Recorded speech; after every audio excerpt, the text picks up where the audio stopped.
right, good afternoon, everybody. Welcome to the Committee of the Whole for the District of Squamish, September 17th. Hatham Spalam, Kusiluk Tlas Squamish, Away Mayo. Welcome to the Squamish Nation Traditional Territory. I have a motion to adopt the agenda. Moved by Councillor French, seconded by Councillor Herford. All those in favor? Opposed? Motion carries. We have an exciting agenda for us today on the Committee of the Whole, and we are going to start with the Ministry of Environment and Climate Change submission on Plastics Action Plan. And I will pass it over to Mr. Wickham to get us started on this one. I will just introduce Keely Kidner, who is our new Outreach Sustainability Coordinator. She's working on the plastics ban and also will be starting work on the organics ban as well shortly. And she'll be presenting the first two items on the agenda here. So this is her first presentation. So welcome, Keely. Thanks. Hello, Council. Hello to everyone watching online. As Mr. Wickham said, I'm Keely and I'm the new Outreach Sustainability Coordinator. I come to you as a resident of Squamish, but I also have a background in linguistics and environmental issues, so I've been doing a lot of research in some of the areas that I'll be talking about today. I do want to mention that I am hard of hearing, so I often struggle to hear in echoey places like this. So if there's a couple things you could do to help me out, if you are speaking to me, please look at me because I read lips. Also, don't put your hand in front of your face. And please don't be offended if I ask you to repeat yourself. If there's anything that I'm missing that is crucial, I've got Chris and Shan here will help me out. So there might be a little bit of note-taking just to keep me on track. I think we'll be fine. So today we are starting with the MOECCS Plastics Action Plan submission. So there we go. So just a bit of background. In February, Squamish Council directed staff to draft a single-use plastics reduction bylaw, which we will be discussing next. And then from that time until the present, staff have led and organized meetings with other local governments who are also drafting or adopting bylaws. And this has been spearheaded mostly by Shannon White. And then in July, the Ministry of Environment and Climate Change Strategy announced a plastics reduction consultation with a deadline of September 30th, 2019. So last month, staff encouraged public participation and organized meetings with other local governments, and our public participation was encouraged through our stakeholder engagement regarding the single-use items reduction bylaw. So just a little more information about how we organized with other local governments. The idea was to collaborate and harmonize our submissions. So we held a number of meetings. First, we held a meeting with 25 local governments, and we solicited feedback on the consultation paper from everyone that was in the meeting. We then consolidated all of that feedback and created a document that people could pull from in order to create their own submissions so that there were similar points being raised.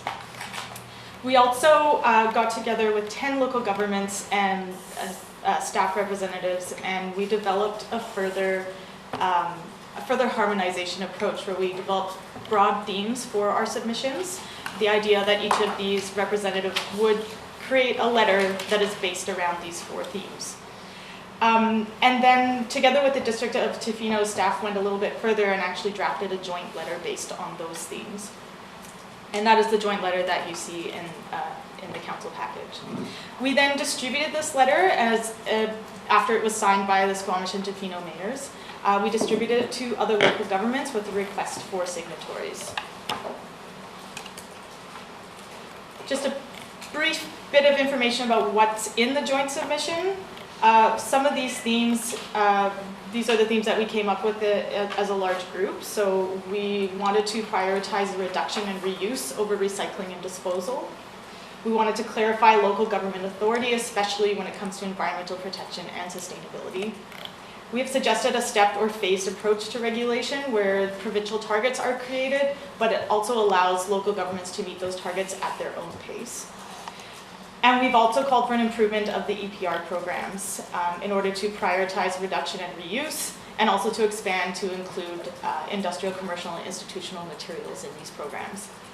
And finally, we've called for adequate consultation with other groups, including other government ministries, for moving forward with any sort of policy. So far, we have 8 confirmed signatories, and I actually just heard about half an hour ago that the City of Rosslyn has now confirmed through their council. So we have 9 signatories, and those awaiting confirmation are taking this to their councils most likely this week. And I will say that this has expanded beyond the original list that we had been working with of different municipalities and local governments who are interested in this. So this is really exciting that we're getting a lot of signatories on board. We also are submitting an individual letter because the joint letter addresses more broad themes. We decided to create a letter that addresses specific points raised in the consultation paper. And the consultation paper deals with bans on single-use packaging, which is very timely for us, expanding recycling options, expanding plastic bottle and beverage container returns, and then overall plastics reduction. So in the end, Squamish will be submitting 2 letters, a joint letter submitted with other local governments and an individual letter which provides more detailed responses if council deems appropriate. That brings us to the council resolutions, that the District of Squamish submit a joint letter in response to the MOECCS Plastics Action Plan consultation paper, and that the District of Squamish submit an individual letter in response to the MOECCS Plastics Action Plan consultation paper, and that the motions be brought forward to the September 17, 2019 regular council meeting for consideration given the September 30th deadline for submission. Alternatives to staff recommendations are that council refer the letters back to staff with direction for further review and consideration. I will note that this may delay our submission to the ministry beyond the submission cutoff date. Thanks. Awesome. Thanks so much, Keely. Council, any questions? Comments? Not a question actually, but going back to the list of municipalities, it's on the SLRD agenda tomorrow, which is not listed there, so that's an additional waiting confirmation. Thank you.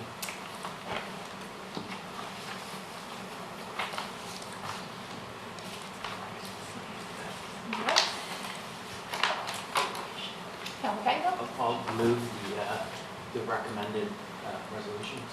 Great. Anyone want to second those? Seconded by Councillor Herford. Any comments? Let's get her done. I'll just say thanks to staff for all their efforts in terms of coordination across multiple municipalities. I do think that in instances like this, our voice is stronger with multiple municipalities going forward with similar asks. So that takes time and resources to do that, but I think it's really critical in this sort of example. So thank you for doing that. Happy to support the motion. I'll call the question. All those in favor? Opposed? Motion carries. Awesome. All right, and we will continue on with Keely, who will be doing the single-use items reduction bylaw.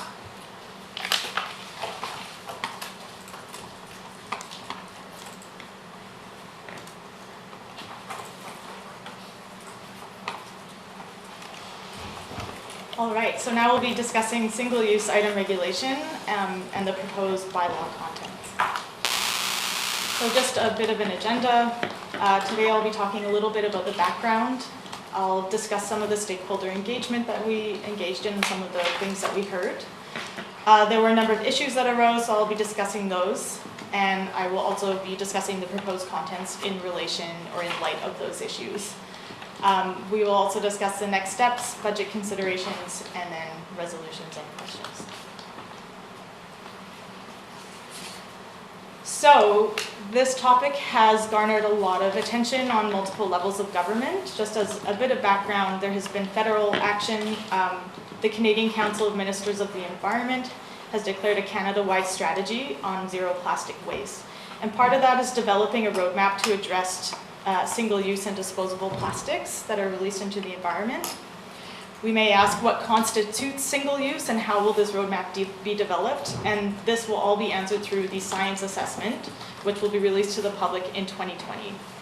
Any regulations will come out of this document and be based on its scientific and socioeconomic evidence. They are also looking at standards for bio-based plastic products. Presumably in December 2021, we will know a little bit more about this. They will be considering the composition of the plastic as well as the type of plastic, so whether it is biodegradable, whether it is compostable, and setting standards based on what those terms will mean. And they have recognized that this is a priority because these items can be confusing and contaminate waste streams easily. And this is one of the issues that I'll be bringing up. On the provincial level, as we just discussed, the Ministry of Environment and Climate Change Strategy has released a plastics action plan consultation. This involves possible bans on single-use packaging, single-use inclusion in the recycling regulation, so expanding recycling to include single-use items, and also developing national standards on recycled content as they relate to plastics. As you know, we're submitting a joint and an individual letter to the Ministry of Environment and Climate Change Strategy. On a municipal level, in February of this year, Council carried the following resolution: that single-use plastic bags and straws be banned in Squamish by the end of 2019, with options for an overall single-use plastic ban to be brought back to Council after engagement with the business community. And as I mentioned before, we are not the only municipality engaging with single-use plastics. Other municipalities include Tofino, Ucluelet, Richmond, Victoria, Vancouver. All of these local governments are either in the process of drafting bylaws or strategies or have adopted their own. And I just want to bring up that although we are talking about single-use plastics, this report and the bylaw is using the terminology single-use item to allow for the inclusion of other problematic materials at a later date, so that we won't have to amend the bylaw, or so that we will be able to amend the bylaw instead of writing a new one. So ultimately, our goal is to encourage a behavioral shift away from the use of single-use items and towards sustainable reusable options through a change of habits.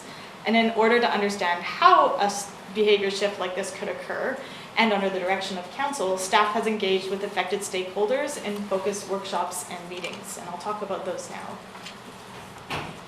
So we held 2 separate workshops that were World Cafe style, where we solicited information from participants at a large table in groups.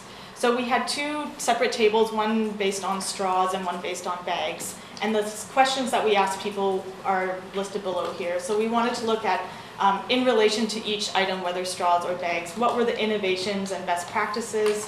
What are the challenges, impacts, and possible unintended consequences? What exemptions should be considered? Whose voices are missing? Who should we be involving in this discussion? And what future items could be regulated in terms of their single-use regulation? So for the first workshop, you can see the numbers here. We had 12 attendees representing 5 different sectors. And the second workshop was a week later, and we had 9 attendees representing 6 different sectors. And the sectors that were represented included grocery and retail, restaurants, accessibility and health, advocacy and community, business organizations such as the Chamber of Commerce, industrial suppliers of items, of packaging, and waste management. And I will note that some of these sectors did come up in the first workshop as missing voices, and so we brought them in and invited them for the second workshop. Staff also held meetings with people who were considered to be specifically vulnerable to some of these discussions or possible regulation, and that mostly involved people with disabilities who require straws to consume liquid. We also launched a public survey, and we divided it according to whether people self-identified as business owners or residents, and you can see the numbers there. We had quite a good uptake with the survey. So 16 business owners and 524 residents. And that survey asked the same questions, but also went a little bit deeper in terms of what kind of support would be needed or requested for the transition. The things that we heard, the full stakeholder engagement report is attached to the council documents. But as a brief summary, we heard that there was major concern around education, that education is needed to change behavior, that composting and recycling systems, as they are set up currently, are very confusing. We also heard concerns around transition that businesses will need support, also from the District of Squamish. That is an opportunity for us to support businesses. Alternatives must be made available to ensure safety and accessibility. There was a concern that consumers will shoulder the burden, both in terms of extra cost and in terms of having to remember to bring reusable bags and items with them. And there was also a concern that people will now need to buy trash bags because a lot of people currently reuse their plastic checkout bags to contain and line their trash bins at home.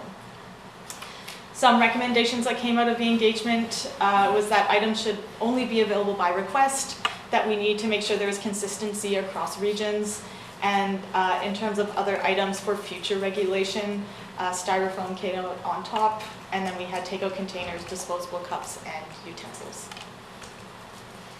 So considering feedback from the stakeholder engagement sessions coupled with staff research, the following issues have come up.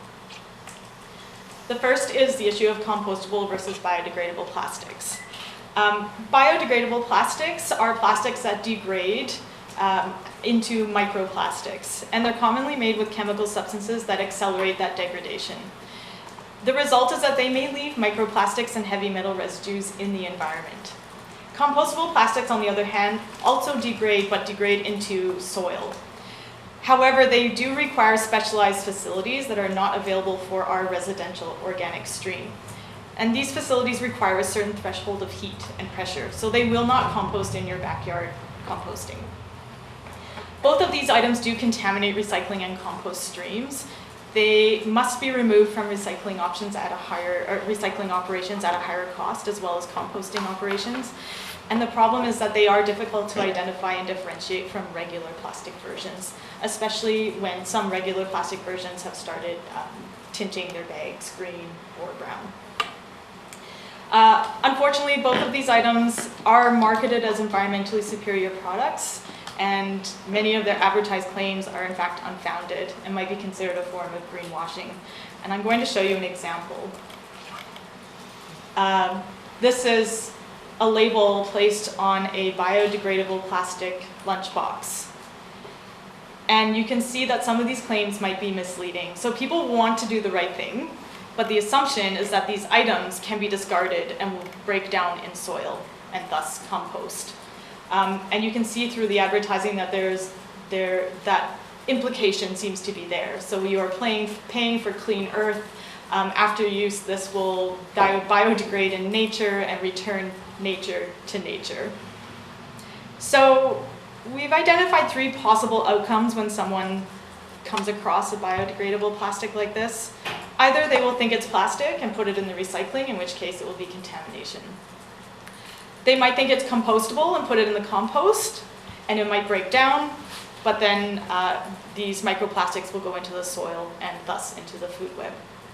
Or thirdly, they might rightly think that it is garbage and belongs in the landfill, in which case it will break down quickly and then get into the leachate even faster. I also believe there might be a fourth possible outcome to these, in that people might assume, due to the marketing, that they can simply leave it on the ground or in the forest, and so there might be an increase in littering as a result. The other issue that's come up is the issue of accessibility. So I'd like to introduce you to 2 people who use straws to consume liquids. The first is Alice Wong. She's the founder of the Disability Visibility Project, and she's an activist based in San Francisco. She has a neuromuscular disorder, which means it's difficult for her to control and lift a cup to her mouth, and she also uses a respirator. This means that plastic straws are necessary for her to have a drink outside her home and maintain independence and dignity. And as you can see, she's also drinking a coffee. So we need to keep in mind that people with disabilities and straw needs might also use plastic straws to drink hot liquids. The second person is Veronica Lewis. She has a vision impairment that is not corrected by glasses, and she has additional symptoms that include difficulties balancing, migraines, and poor coordination. And this makes everyday tasks difficult for her. She writes and lectures about assistive technology, and she also uses a straw.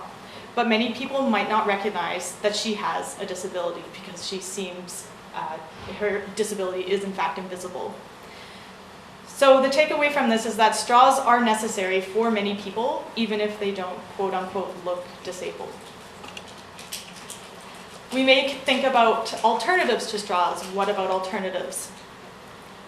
This is a really great image that shows what risks are posed by all of the alternatives currently available. So we have choking hazards, we have an injury risk. There are some people who use straws who cannot control their biting reflex, and they might bite down upon a straw that is made of metal or bamboo and hurt themselves. Some are not positionable. Some people are not able to use their hands to position a straw and might use their chin or their mouth or their lips. And they might be costly for the consumer. There's a high number of people with disabilities who are already in poverty, living in poverty, so this would put an additional cost on people. And of course, not high temperature safe for people drinking coffees or soups. In addition, we need to consider that some people with straw needs are also immunocompromised, and therefore they're unable to reuse straws due to the challenges of sterilizing them. Some people also have severe allergies to some materials such as wheat, corn, and soy, through which other straws are often made. And ultimately, plastic bendy straws are simply the best and the safest option currently available. If plastic straws are available to those who need them, this would avoid placing the burden of reducing plastic straw use on disabled people who already have to contend with multiple barriers to public life, such as a lack of ramps, parking, accessible washrooms, etc. I will also mention that to avoid gatekeeping behavior, in the sense that providers of straws might question the disabled person's need for accommodation, and I invite you to remember Veronica Lewis, who has an invisible disability. When she requests a straw, someone might question her need for it. That any regulation that requires disabled people to request a plastic straw should be accompanied by education and messaging that is respectful of disability needs. So the takeaway from here is that people with disabilities have varied needs, and at this point in time, plastic bendy straws are the best accommodation tool to meet all of those needs. Therefore, we are proposing the following bylaw contents as it relates to plastic straws. If businesses choose to offer non-plastic straws, they must first ask customers if one is required. Businesses are prohibited from the distribution of all plastic straws unless specifically requested, in which case they must provide a bendy plastic straw, and a small quantity of these items must be kept in stock to ensure accessibility. Businesses may not discourage customers from bringing and using their own straw, and plastic straws will be defined in the bylaw to include compostable and biodegradable plastic versions. So how does this look in practice? Imagine you go to a business and you order a drink or a soup, and the business cashier person will ask, do you need a straw? The first option you can say is no, or I have my own, in which case we've achieved a reduction of single-use items. The second option is the customer might need a straw and say, yes, please, in which case the business will offer what they have, perhaps paper straws or some other option. From that point, we have two options for the customer. The customer can say, that's great, I can use a paper straw, thank you, in which case we have achieved plastics reduction. However, if the customer does require a bendy plastic straw, they can ask for one and the business must supply it for them, in which case we've achieved a level of accessibility. I just want to point out that we do need to be careful when we're talking about having people request a plastic straw, again, that we avoid behavior, or that we pair this bylaw with training and education for businesses that is respectful of disability needs. A third issue that has come up is the issue of greenhouse gas emissions. So on July 2nd, Squamish Council declared a climate emergency, and through research into the different bag materials, we've discovered that different materials have different climate impacts. Essentially, paper bags have a higher climate impact than plastic. How is this determined? It's determined through what's called a life cycle analysis, or an LCA, and there are many considerations that that staff have considered in analyzing LCAs of paper versus plastic. The first is study funding and bias. So some studies are commissioned by bag industries. However, those which have been independently commissioned also have the same results. Cultural norms and context is an important aspect. So rates of reuse of bags differ depending on the cultural context. For example, in Hong Kong, people tend to reuse paper bags over plastic, but this has not been observed everywhere.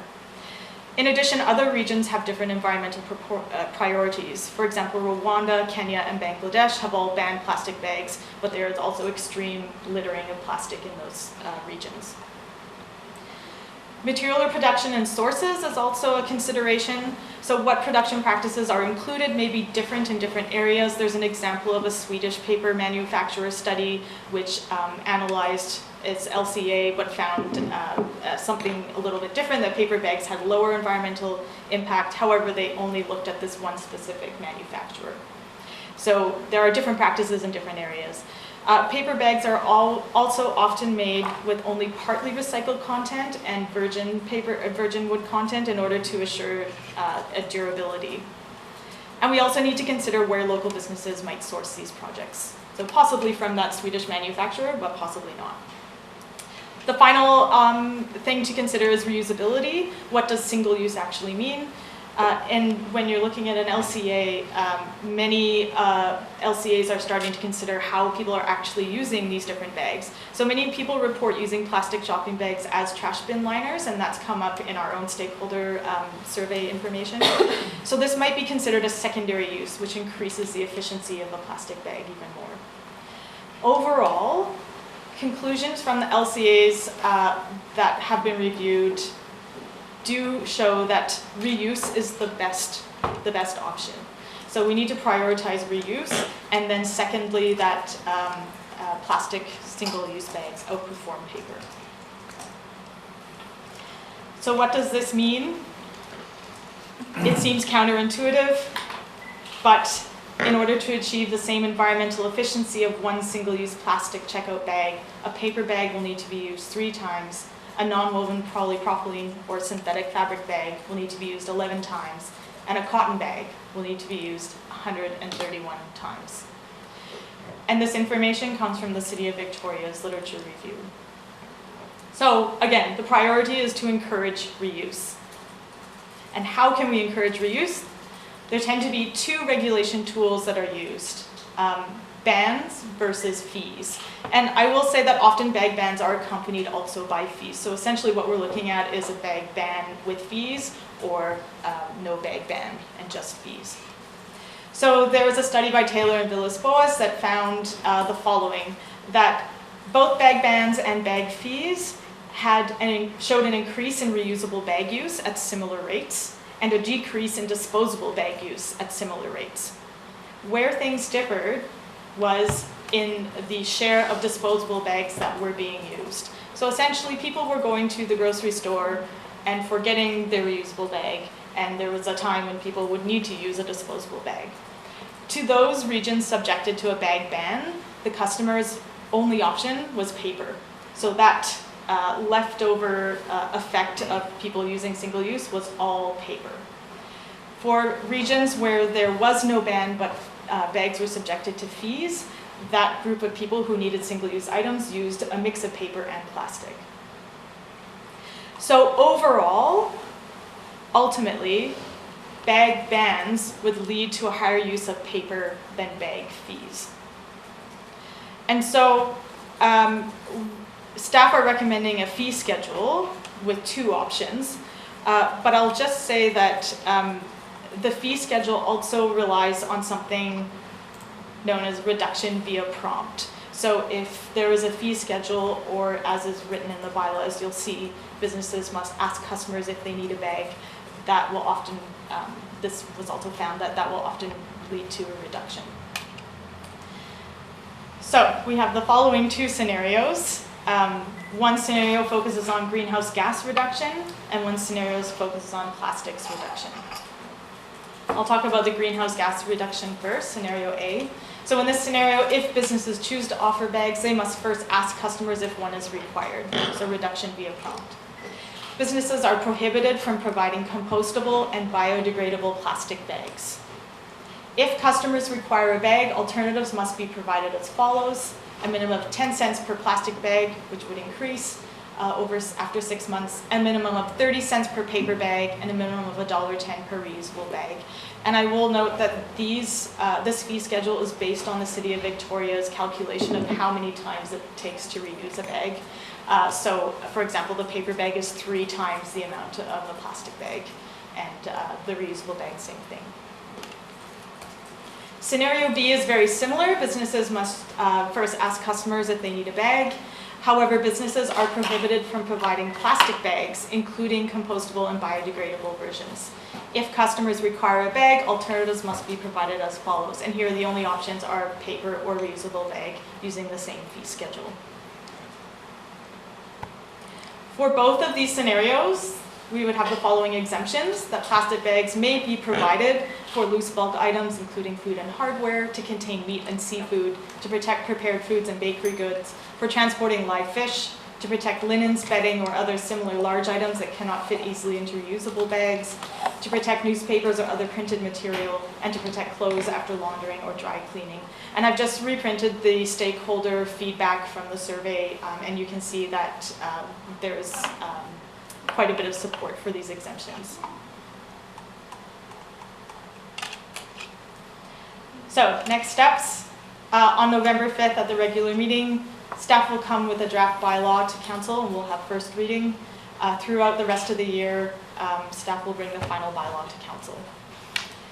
In next year, 2020, staff will engage in education campaigns, business transition support, enforcement, monitoring, and consideration of other future single-use items for regulation. The budget considerations for 2020 include a part-time bylaw enforcement officer to supplement current staffing levels during the initial phase of enforcement, increased detailed level of waste composition study to understand how single-use plastics are affecting waste management in Squamish, and communications tools, both for public and businesses, and this also came out of the stakeholder engagement as a very important piece. That brings us to the council resolutions. The council provide feedback to staff on the draft single-use items reduction bylaw contents as follows. Proceed with scenario A regarding plastic bags as described in this report, or proceed with scenario B regarding plastic bags as described in this report, and that council approve the staff recommendations regarding plastic straws as described in this report. Alternatives, that council refer the draft bylaw contents back to staff with direction for review and consideration as council deems appropriate. Questions? Thank you so much. This is an interesting one where we start to talk about trade-offs of our goals around zero waste and greenhouse gas reductions. So, council, over to you for questions. Councillor Pettingill? So I was a bit curious about our fee structure. I don't want to get too much into the how, but the fee structure seems to be based on the single-use, the cost of the single-use versus the recurring use items. But we're sort of saying our primary goal is behavior change. So I'm wondering why our pricing wasn't based more around behavior change. And so, for example, maybe a single-use packaging is $3, non-refundable. A reusable packaging is $2, and there's a mandatory like deposit and a refund. And so you create an economy around the things you want to keep out of landfill. Because there's an economy there, you keep them out of landfill, and then the single-use things we just don't want at all are just much more expensive. So I'm not talking necessarily that these are a tax or revenue for the municipality. It may be something just with the provider. So why would we or would we not consider something like that? Through the chair, I think there are a couple things there. One, I'd like to just emphasize that this is not a fee, unlike a lot of the fees we talk about, this is not a fee that comes to us. This is the municipality compelling businesses to charge for the bags, but the businesses keep whatever revenue they have. So this is exactly about behavior change. As far as, I think on the face of it, that's a great question. It should be cheaper to do the things you want, and you want people to use reusable bags. However, you want people to use reusable bags, not acquire new ones. So using a reusable bag is free, wasn't explicitly in the schedule, but obviously use a reusable bag free, use a plastic bag 10 cents, paper bag 30, etc. The risk becomes, and we see this happen in businesses, and it's happening today in some businesses, that in order to seem environmental, especially higher end retail businesses will simply, instead of having a small plastic bag, they just give you a reusable bag every time. You need to use that reusable bag 11 times for it to have the same impact as a single-use bag. But I don't need 50 reusable bags. And so this big, bulky, fancy-looking bag with a big logo on it goes in the bin. So it's actually, we want to disincentivize people from buying these high GHG impact bags each time and incentivize whatever the lowest GHG impact is. And so that's why the scale is precisely along what the GHG impact is. It's 3 times more impact for a paper bag, so therefore it should cost you 3 times as much to use a paper bag, and the same for buying a new reusable bag. Is a follow-up? Yeah, just speaking from personal experience, and it's somewhat voluntary and realizing your own honesty in terms of paying for plastic bags and so on right now for some that are charging for that, but relative to the cost of the grocery bill, a 5 or 10 cent single-use fee is pretty negligible, and it's in either case these fees are if you're spending $100 or $200, which is uncommon for a family on a grocery trip, I'm not sure these fees are high enough to make that behavior change, and I think with the higher fees and a deposit or a refundable piece around the reusable, I wonder if we can have the higher fees, get the better behavior change, but still not make it an economic burden necessarily. And if you do happen to throw away your single-use bags, someone else is going to pick them up because they're going to get $3 per bag or $2 per bag when they bring them back. I assume there's not a lot of beer cans in the dump because I think there's an economy around keeping them out of those. But maybe I'm wrong there. Through the chair, there is research that shows that once you start charging, and even just asking but giving them for free, use of the bags goes down. I would fully agree that the higher the fee is, the more that will drive the behavior. And so that's obviously something for feedback. What should the fee be? Council can set that fee. The issue around a deposit on reusable bags is, I think deposits on drinking containers that are recycled makes a lot of sense. We actually had a fair amount of debate over, there are programs where take a bag, leave a bag, and this sort of thing, and we dug fairly deeply into that in terms of concerns about food safety, because there are a lot of and that wouldn't be an issue at a clothing retail store, but it would be at a grocery store, and I think there's probably still room to think about that, but we decided in the end to step back from that because of the concerns about food safety and reusable bags. Mrs. White, you want to add to that? I'd just like to add to that is that staff are looking at supporting community groups who are potentially doing a large-scale reusable bag swap program. So we have been in discussion with groups, and I think whether that is the municipality's role or not is also one of the pieces we've just been discussing, as well as deposit programs on items are often regulated by the recycling regulation, which is where it says that beverage deposits have to be, it's mandated through that. So we would have to review whether we even have that authority to do that. And sorry, one other thought that I wanted to mention, and I think it's important, is that in initial research and reaching out to the community, in conversations with London Drugs in Town, when they implemented their 5-cent fee, they saw immediately, within very quickly, around 30% reduction in bag uptake. So, and that's just a 5-cent fee. So, we haven't circled back to see where they're at, but that's a substantial change. Thank you for that information. Councillor Anderson. Yes, I'm curious about the item of bag newspapers, which is referenced here to protect newspapers as a printed material as as an exemption.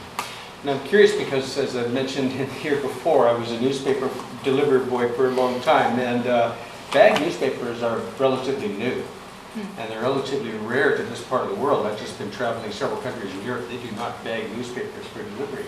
Now, I understand that the local newspaper publisher has changed some aspects of their practice or material, but I'm curious as to whether bag newspapers are an issue for us in terms of contamination, and I'm curious as to why it deserve to be in the exemption list. Are there not alternatives for the newspaper delivery? Yeah, so this was something that did come up in discussion, and I think considering the weather out there right now, thinking about Squamish's climate, that many newspaper products are left outdoors and would thus be ruined without any sort of bag. This would be coupled, of course, with education about recycling options for plastic bags. So we would bring this forward with heavy education and information for people to make sure that they are dealing with the plastic bags properly. I have Councillor Pettingill as a follow-up on this point. Sure. Yeah, so for something like the newspaper, though, why wouldn't we say if you would like a dry newspaper, have a little newspaper hut, or a little, maybe the paper sells them, the branded thing, or, people had mailboxes in the past. Like, why do we need to go to reusable sort of protection? I don't have an answer for that. That is an option. That is an option. And I do think that it's worth further discussion or perhaps some council direction on this. If I remember correctly from the Squamish can recycling audits, that was one of the most common things that they observed in terms of contamination in the curbside recycling was people would receive their newspapers or the coupons in a plastic bag and they wouldn't want them, so they put the whole item with the plastic bag around it in their curbside recycling. And that plastic obviously it's a contamination or recycling stream. So that is something that I think is worth pushing on a little bit as to whether that really does need to be an exemption at this point. On this point, Councillor Hubbard? No, Councillor Anderson, do you have another question? Yes, I do, on another topic. Last week, I and a number of volunteers participated in the Squamish Terminal Shoreline Cleanup, and it's an annual opportunity to reflect on our littering habits and issues.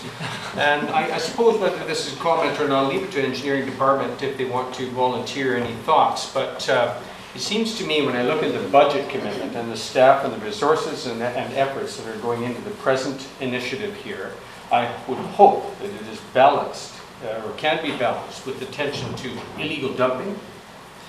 Construction and demolition waste is referenced in the district letter to the Ministry of Environment, which is another set of issues that I hope we're giving due attention to. And also bylaw enforcement. There's demands or issues being placed for bylaw enforcement in the present staff report.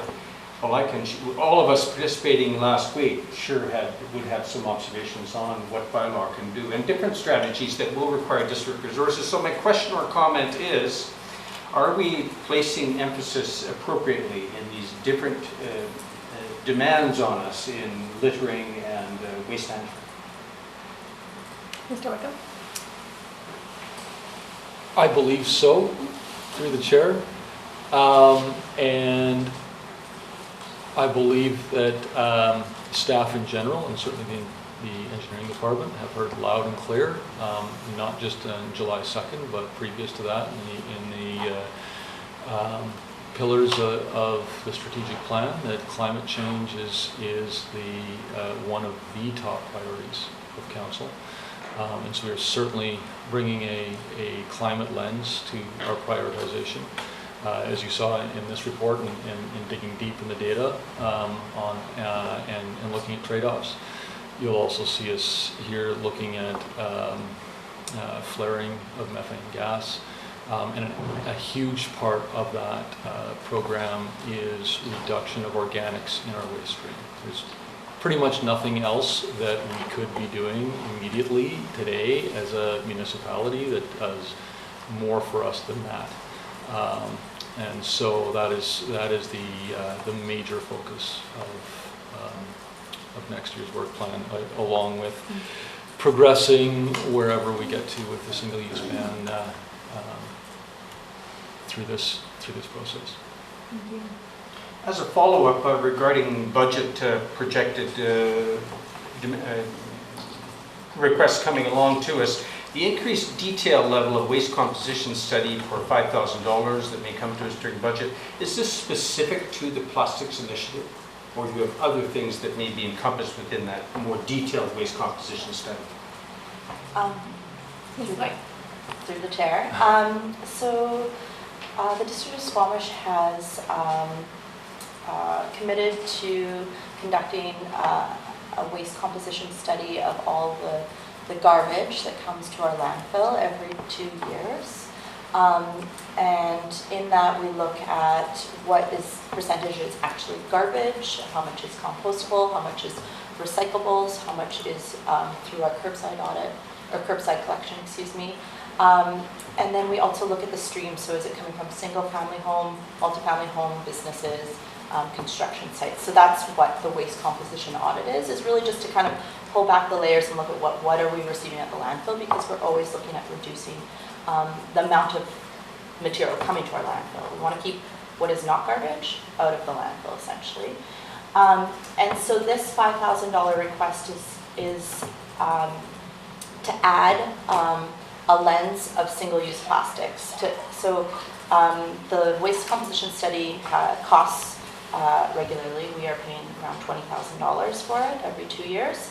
And then any increase in level of detail that you want or anybody wants to be applied to that waste composition has an extra cost, and that's what this is. So right to date, our waste composition audits, we can tell you how many lawnmowers and other items are in that. Lawnmowers is a bad example, but we collect more about the recycling programs. We haven't focused on single-use items, and because single-use items are so really into garbage, I mean, they're often smaller, they're more compact, there's a higher cost to that. So that's what this is purely looking at how much is coming our landfill. So after we do the study next year, we'd be able to say 20% of the material coming to the landfill is categorized as single-use item. That's the goal. Thank you. Councillor Race, I'll pass over to you, and just a reminder that we do have 2 options presented to us that staff are looking for feedback on, scenario A or B. So if you're able to provide some light on your position on either of those during your comments, that would be helpful. Okay, thank you. I just wanted to, thanks for the guidance. Yeah. You're welcome. I just wanted to step back for a minute, and recently there was a court case in Victoria, of course, which determined that municipalities did not have jurisdiction to pass these bylaws. And I'm just wondering where we are with this. I mean, we're talking about putting together a bylaw and how we reconcile that and what our position is as a district. Unless you want to take that? We as a general practice obviously run all of our bylaws through a legal review, but we're not able to talk in an open venue about that particular court case or our response to that. So, and what we're proposing is not a ban. So the court case was about a ban and whether it was legal for council to ban based on environmental uses. It was determined. This is not a ban. It's a little bit different. Good. The whole practice of law is about distinguishing discrete purposes, so that's good. So my comment, after guidance from the chair, is I am personally more concerned. There is obviously a trade-off with plastic and so forth, and personally, I'm more concerned about plastic in the environment. And so, for example, would take, I think Councillor Pettengill was making the same point, charge the same for plastic as paper bags. Because to me, there's at the end of the day, there's an impact to both of them. It's a slightly different impact, but there's an impact to both of them. And why would you want more plastic in the environment than paper bags, for example? So I personally am inclined towards scenario A and increasing the cost of plastic to equal paper bags. Is that okay? Yeah, thank you for the guidance. Councillor Herford. Thank you, and thank you for the work in this report. I enjoyed the source material. Went down a few rabbit holes there along the way, and it was very interesting. And Councillor Herford, could you? Oh, sorry. Sorry, I'm not trying to. Yeah. There's another one up there. Thank you. Yeah, in looking at this and prioritizing which reduction is more important was an interesting exercise. I don't even know that I'm all the way there yet.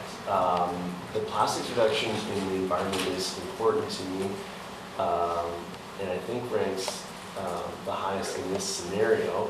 I'm worried about bumping the price of the plastic bags too high and the sale of people then going out and buying garbage bags where they're using this, where they're using. So, and in the letters that we discussed earlier, there was a lot of talk about the use and I don't know, I try to go for the first R first, which is reduce, but in this case, that reuse piece really comes into play. So I actually like, so I think where I'm at is I've reconciled that scenario A makes the most sense to me. I don't think that we should mess with the putting those prices up higher.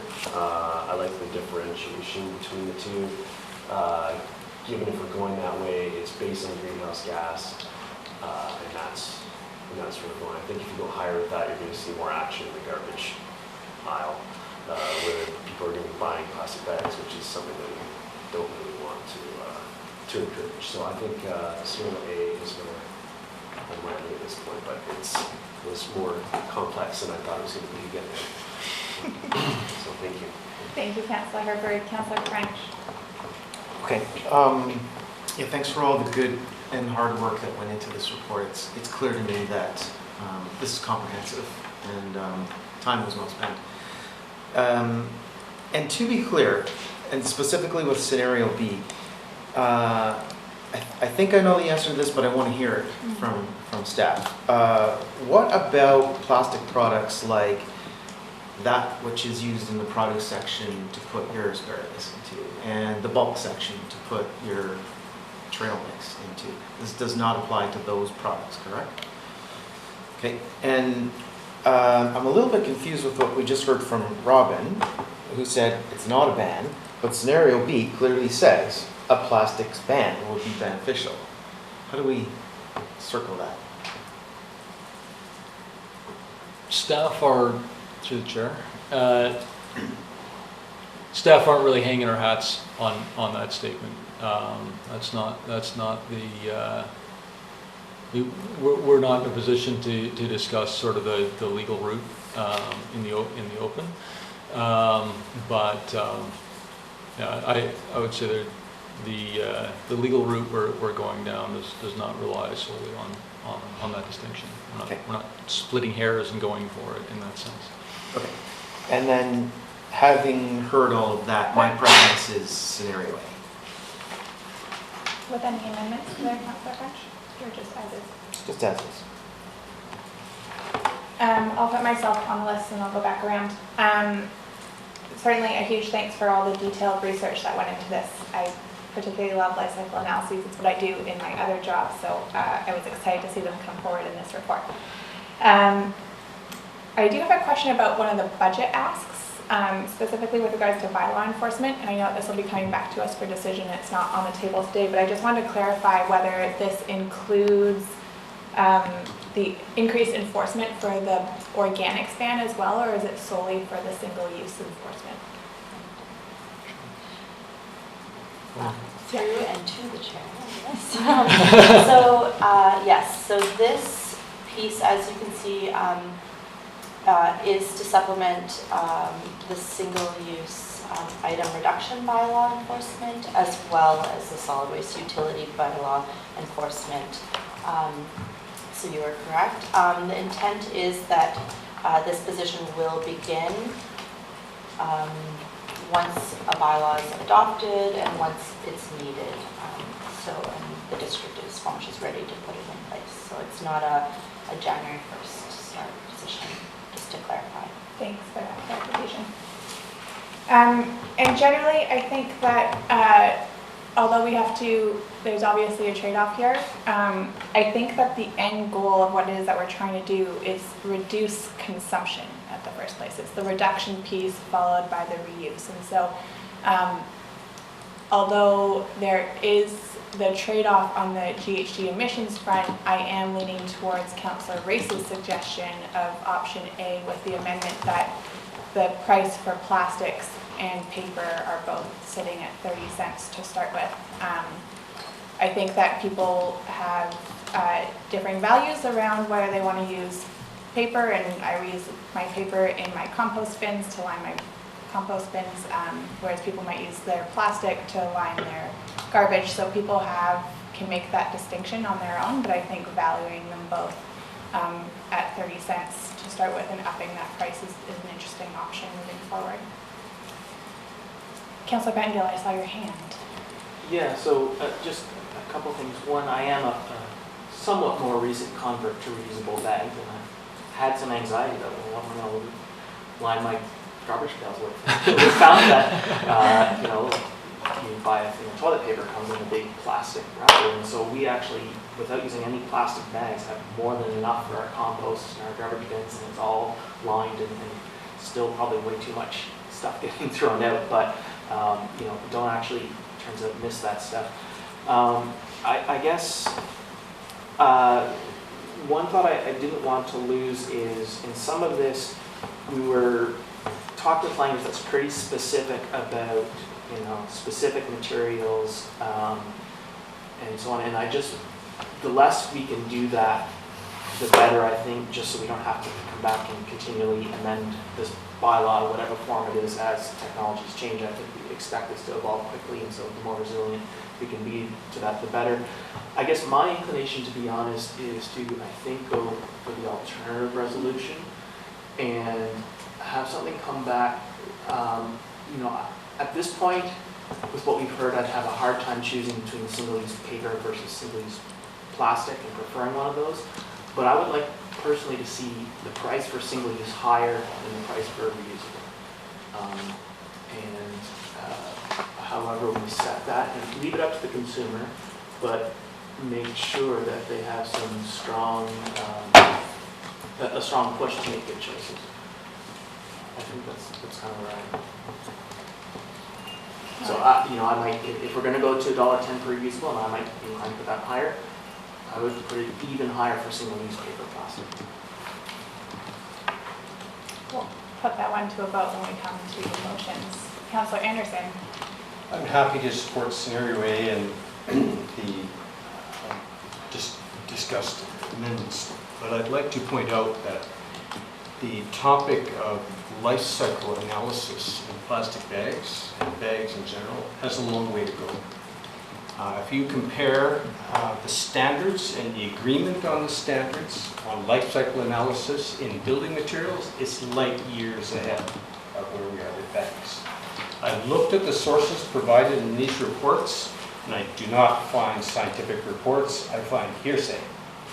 And this saying that 10 times as much water is used, but don't point out that in any pulp and paper mill built in the last 70 years, water is recycled. It's closed loop. And this is never pointed out. It's also not pointed out that in North America and Europe, we do not harvest trees for pulp and paper. It's produced from byproducts, from the saw timber economy. So these two observations lead me to conclude, and I just can't, I chase the information and I can't find it. The backup reports regarding GHG emissions from paper. It may be correct, but it's not to be found. So one of the recommendations made in the district's letter to the minister was on a research library, background information, and the provincial government and senior government's role. This is what has happened in the building materials industry and the standards set for life cycle analysis. This is what is desperately needed in so many of our other consumer product outcomes. And so that's my observation. Ms. Glendale? I'm happy to go with the flow here. Anyway. Through the chair, I'd just like to clarify with Councillor Anderson that indicating that the material provided is hearsay and not adequate is based on the fact that that's what's available today and not staff's lack of effort. Absolutely, I quite understand. Thank you for that clarification. Councillor Herford? In the engagement with the business community, did we get any insight into sort of the average cost of a plastic bag for the business? For the paper bag? Through the chair, so average cost of different materials? For the business to purchase the bag that they're now going to be charging this rate for. No, it didn't come up in terms of the price. Yeah. So, in my experience, the paper bags are more expensive to purchase for the company. So if we've increased the minimum ask fee for the plastic bag, we just incentivize that company to use solely plastic bags because they're making a lot of money by offering that option to the customer. Why would you have the paper bags? You make a larger margin on your consumer take-home packaging on the plastic bags. So we're incentivizing plastic bags by raising that because the company has absolutely no incentive to offer the other options because now they're just making lots of money on what we don't want to have in our waste stream or greenhouse gas. Mr. Wickham? I guess my only response to that, other than to agree, is that we are incentivizing them to provide the lower greenhouse gas product, which is not necessarily a bad thing depending on the choice of council. That's working off they're providing it as they're not necessarily providing it as an option. It's mandated that it's an option. I can see that as an option. Do they have to offer? Are we now saying that our retailers, grocers, whatever, are going to need to offer these three options? No. No. So, therefore, if the company exists to turn a profit, then which is why companies exist for the most part, you're just incentivized plastic bags to you'll make an extra 25 cents, 30 cents, wherever we set that threshold than they would have previously. So I think we're going to see a decrease in offering of these things because now it's a revenue stream. Sorry, just to clarify, we're going to see a decrease in the offering of paper bags, which have a higher greenhouse gas impact, which, if that is what council decides today is the priority, is that is exactly what staff is trying to do in scenario A, is all I'm saying. So this point more goes to the adjustment of the pricing. Because if you adjust the pricing, and I think that as we look at this as it relates to greenhouse gas, it needs to relate to what it costs the company to purchase those bags.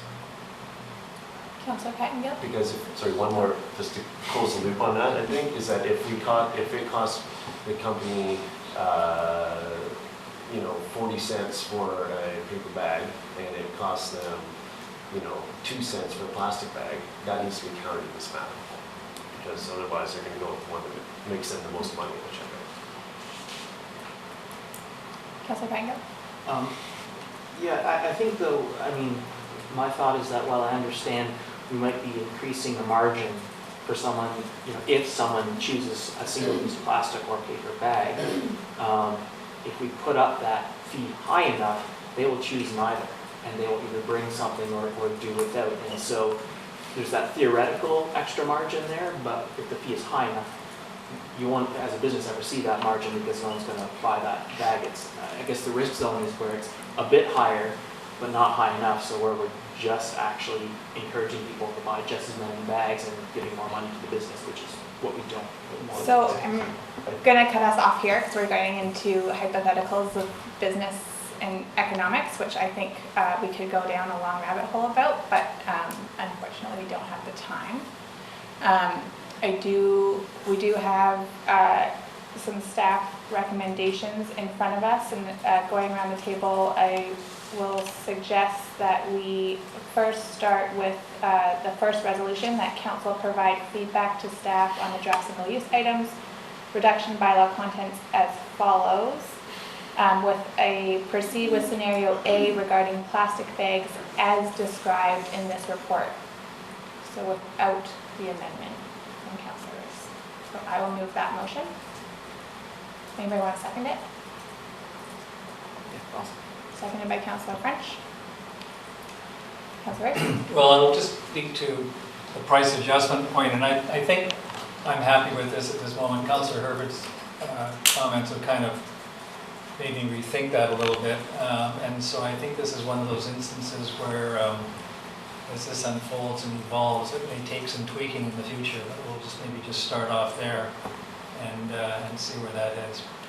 I agree. I mean, for me, the big advantage is trying to get it out of the waste stream, period, without making a choice between one or the other. So I'll go along with the motion. All right, Councillor French. Yeah, and I echo that. We could spend a lot of time in the minutia of what the price for these various things. And I think you put our eyes on the prize by reminding us that number one is to reduce consumption. Number two is reuse, and then number three is recycle. And most important is the education component of this. So we're spending a lot of time on the reduce, reuse, recycle, when really the most important component of this thing is education. I think we're all clear on that. So I'd like us just to get on with something, because we could spend forever talking about bag prices. Councillor Herford? Thank you. I'll be supporting this. I do think that, to my earlier points, that piece of economic piece from our grocery stores and our sort of main outputters of plastic is something that needs to be researched and taken into consideration as we set the final prices. I'm happy with this general direction. Councillor Patton. Yeah, I'll be voting against this. I think we're still, we're adding fees to all of them, which in one perspective is good, but we're prioritizing plastic over paper, and both of those are cheaper, at least in the short term, than reusable. And I guess it's a challenge for me to wrap my head around that at this point. I will be supporting this. I think that it is a step in the right direction. I think we do need to start charging for single-use items, especially plastics and paper bags, and I appreciate that there's a built-in fee increase after 6 months. I think that'll get us along the way. I did come in here thinking that I was going to be supporting scenario B, because I think part of the intention was to get plastics out of our stream entirely, and I think that there's a big economic impact on the district with regards to how much plastic is going, single-use item plastic is going into our landfill, and that was one of the motivations for bringing this bylaw forward. I look forward to revisiting that, perhaps after we have a more detailed composition study from the landfill on really what the impacts of those single-use plastics are. But for the time being, I think that this is a good step in the right direction, hand in hand with some education and outreach. So I look forward to seeing this go forward. Any further comments? I'll call the question. All those in favor? Opposed? Councillor Pettengill opposes. And the motion carries. And then we still have a second motion. All the discussion was around the fees of the actual plastic bags, but there's a good discussion around the impact of plastic straws as well, and the accessibility challenges. And so staff have put forward the recommendation that council approve the staff recommendations regarding plastic straws as described in this report. And I'd like to move that motion. Moved by Councillor Herford, seconded by Councillor Race. Any discussion? Can we change that to this report, the report from Community Planning and Infrastructure dated September 17th, 2019? Yes. Is that a friendly amendment? That's what I was thinking. Yeah, all right. Any further discussion? Councillor Pettingill? I will support this, but I just want to highlight that for me, it's really important that we don't, sometimes in the way we're talking this right now, I feel like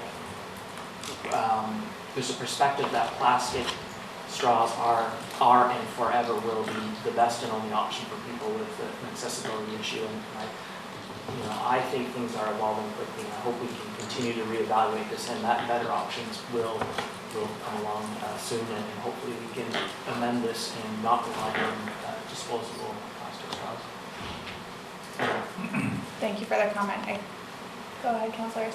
Thank you. And I just, since we started talking about this several months ago, and we had a delegation from the high school come and visit us, I've had comments from people in the community who wonder about this and does it really make a difference and so forth. And I think for me, this is maybe a small thing, but for me, this is the start of driving a culture. And I think we just have to start taking these steps. I'm sure there'll be other things that come along that we will also want to focus on. But right now, we've just got to start pushing the education and pushing the culture. And that's what this is for. So I'm supporting this. Any further comments? We'll call the question. All those in favor? Opposed? Motion carries. Thank you very much for all your work. Thank you.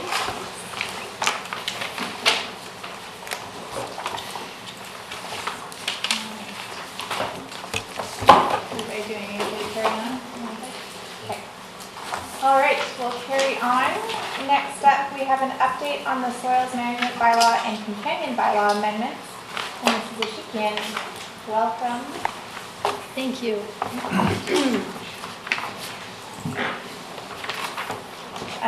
While Caroline gets set up, I will just mention that the Soils Management Bylaw, Caroline will give us a full overview of the history of it and kind of the timeline that we've been working on here and where we are today, and that's really why she's here. This is kind of just an option for some just-in-time learning on this one before it comes back to us at the regular meeting this evening. So with that, I will pass it over to you. Great, thank you.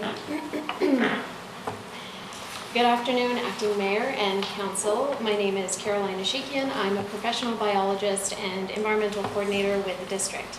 I'm here today with Chris Wickham, Director of Engineering. And today's presentation is to present an update on the Soils Management Bylaw and companion bylaw amendments to this council in advance of adoption of the bylaw.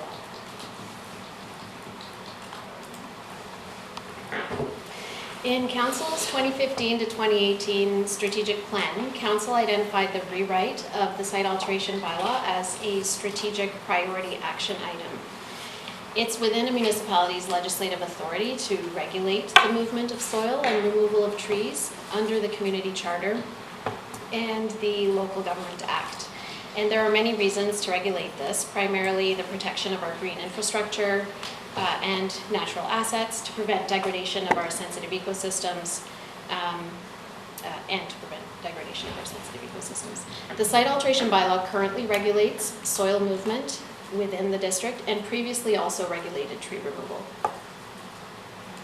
However, this bylaw lacks clarity and provides for a limited cost recovery, which has led to inadequate resourcing to administer the bylaw. So staff reviewed trees and soils bylaw regulations across 30 municipalities in drafting the soils management bylaw and the tree management bylaw. Staff developed a comprehensive public and stakeholder engagement strategy based on the International Association for Public Participation Spectrum of Involve, which was conducted between May and July of 2017.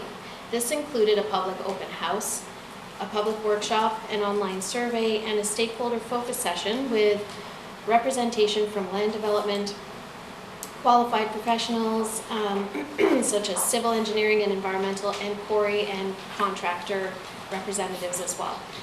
The feedback that we received through the engagement process was summarized in an engagement and feedback summary report. and a great amount of positive feedback was received in support of both bylaws and on the benefit of the bylaws for the sustainable development of the community. Overall, there were more respondents in favor of the bylaws than not. Feedback was also received on how the draft bylaws could be improved, which served as the basis for key revisions that were made to the draft bylaws.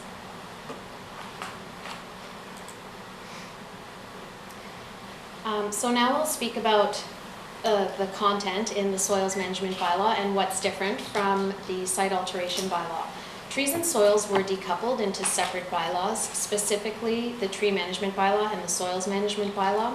And the topics are largely independent, so this decoupling is common practice in most municipalities and makes for better clarity for both staff and the public.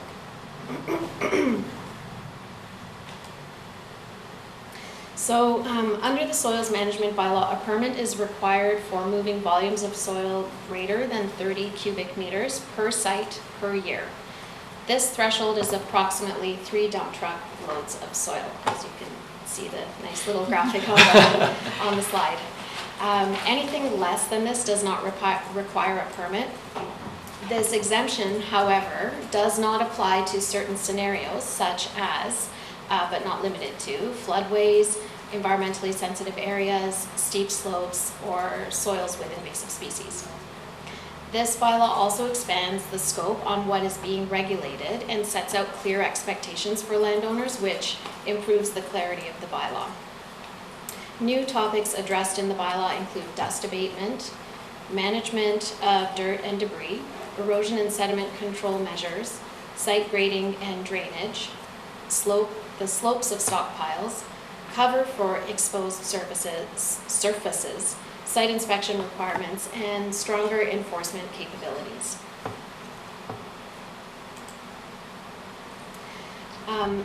A new fee structure was also introduced in the soils management bylaw. So permit fees include a flat fee of $150 plus a volumetric fee of 30 cents per cubic meter. And the fees are capped at 100,000 cubic meters of soil. And preload is only charged on deposit, not charged again on the removal from the site. So describing a few scenarios, starting with a deposit of 30 cubic meters, roughly 3 truckloads. Normally this scenario would be exempt, but in this scenario before us, it's proposed on a steep slope. The soil is proposed to be deposited on a steep slope. So the fees are volumetric, 30 cents per cubic meter, which is $9, plus the permit fee of $150. The next scenario is for a deposit of 40,000 cubic meters of soil. This is roughly 4,000 truckloads of soil. The fee would be $12,000 plus $150 for the permit. And the third scenario is for a deposit of 100,000 cubic meters of soil. This is roughly 10,000 truckloads of soil. The fee would be $30,000. And the fourth scenario is for a deposit greater than 100,000 cubic meters of soil. The fee cap here applies at $30,000. Maintenance and security deposits are described in the bylaw as well, and the maintenance and security deposits are flat fees based on soil volume as shown in the table on the screen. For volumes greater than 40,000 cubic meters, the security deposit shall be 30 cents per cubic meter. And this is a deposit that's returned once the work is done.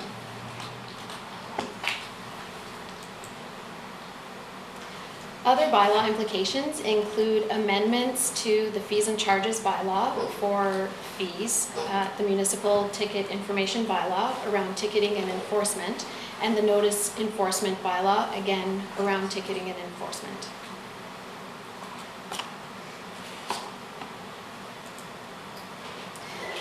So at the October 16th, 2018 regular council meeting, the soils management bylaw received first 3 readings, as well as the tree management bylaw, environmental reserve fund bylaw, and amendments to the municipal ticket information bylaw, fees and charges bylaw, and the notice and enforcement bylaw. While the bylaws related to tree management were adopted a week later, the soils management bylaw and associated bylaw amendments did not come forward for adoption at that time due to provisions in the community charter.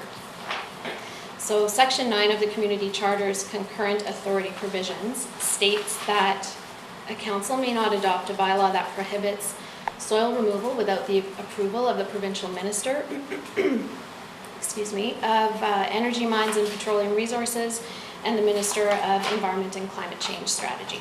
So the process requires that the bylaws are submitted to the two provincial ministries to confirm whether ministerial approval is required. And the district received correspondence from the Ministry of Energy and Mines on February 15th, 2019, and from the Ministry of Environment on July 29th, 2019, both confirming that their review of the proposed bylaws is complete and ministerial approval is not required. The Soils Management Bylaw and Companion Bylaw amendments will be presented to Council for adoption at this evening's regular Council meeting.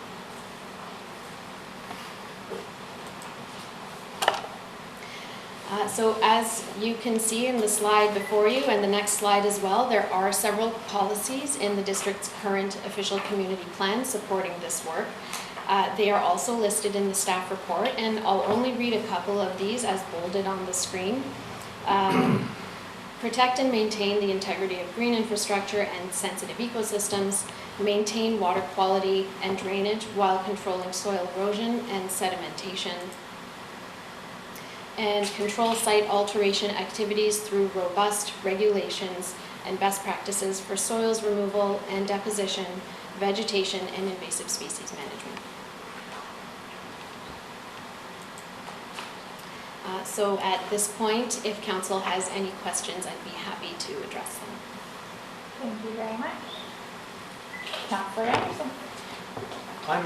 First of all, I'd like to comment that I'm pleased to see the, I guess there's a little bit of a fuller treatment of the issue of heavy truck traffic that makes it clear for the public, and I think that's very important to highlight this.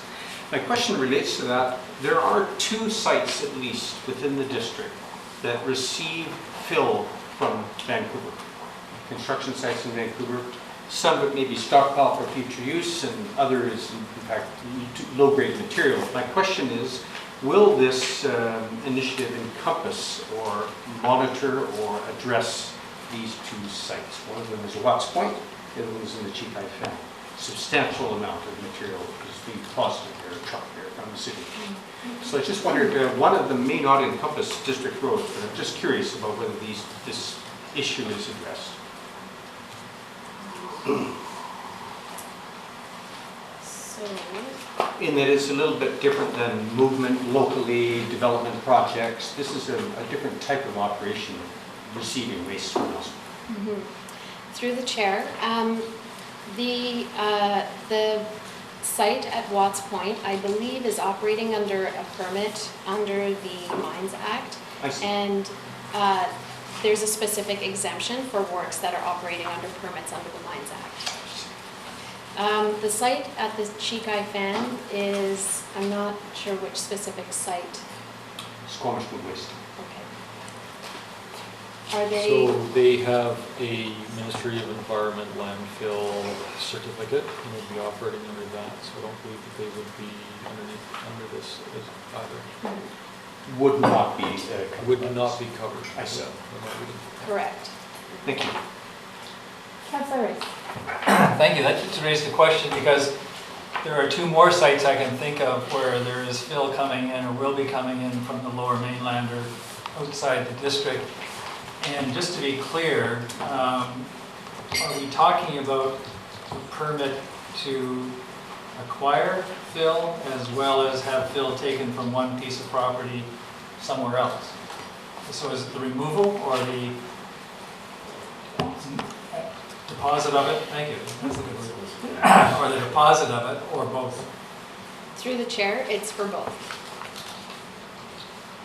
And fill would, soil includes rock and riprap and things of that nature. Through the chair, that's correct. There is a definition of soil in the bylaw, and it does include that as well. Councillor Campbell. So just taking a step back and make sure I fully understand the context for this. In the last, single-use plastics, we're proposing a bylaw to change behavior and discourage single-use plastics. Here, we're not trying to change any behavior generally. We're not trying to discourage soil from being moved around or in or out of the district.